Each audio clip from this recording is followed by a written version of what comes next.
हिते मां सभु अहम ख़बर शेयर कर रहे हैं। ठठे भरिसां 11 ॾींहं अॻु गुम थियल ॻोठ अब्बास मीर बहर वासी मस्ताने शख़्स जो लाश हथायो आहे। मस्ताने फैज़ मोहम्मद उर्फ़ फैज़ू माची जो स्टील मिल भरिसां झंग मां लाश मिलियो। फौती जे वारसनि मौजूदु फैज़ू माची दरवेश क़िस्म जो माण्हू हो। गुज़िरियल 11 ॾींहं अॻु गुम थी वियो हो। ठठे भरिसां 11 ॾींहं अॻु गुम थियल ॻोठ अब्बास मीर बहर वासी मस्ताने शख़्स जो लाश हथायो आहे। मस्त फैज़ू मोहम्मद उर्फ़ फैज़ू माची जो स्टील मिल भरिसां झंग मां लाश मिलियो आहे। फौती जे वारसनि मौजूदु फैज़ू माची दरवेश क़िस्म जो माण्हू हो। गुज़िरियल 11 ॾींहं अॻु गुम थियो हो। अहम ख़बर ठठे मां सां शेयर करे रहिया आहियूं। 11 ॾींहं अॻु गुम थियल ॻोठ अब्बास मीर बहर वासी मस्ताने शख़्स जो लाश हथायो आहे।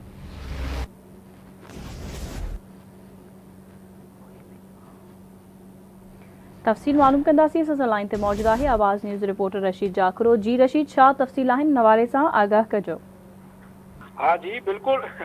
11 ॾींहं अॻु गुम थी वियल जंपीर वासी मस्तानू फैज़ू माची जो लाश स्टील मिल प्रोजेक्ट भरिसां देवियुनि मां हथायो आहे। जंपीर लॻ ॻोठ अब्बास मीर जो रहवासी मस्त फैज़ू माची जो स्टील मिल प्रोजेक्ट जे पासे मां जंग मां लाश हथायो आहे।